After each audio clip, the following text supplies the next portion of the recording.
கிரிவலம் செல்வது எப்படி?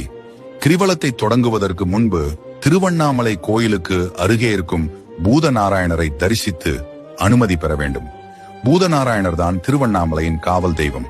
அவரை வணங்கிவிட்டு புறப்பட்டால் எந்தவித இடையூறும் இல்லாமல் கிரிவலத்தை முடிக்க முடியும் என்பது நம்பிக்கை. பின்னர் வழியில் உள்ள இரட்டை பிள்ளையாரை வணங்க வேண்டும்.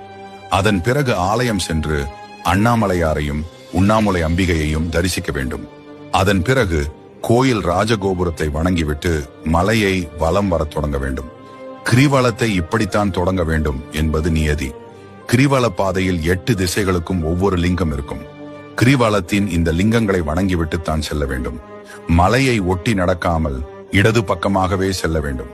நம்மோடு சித்தர்களும் நடந்து வருவார்கள் என்று கூறப்படுகிறது.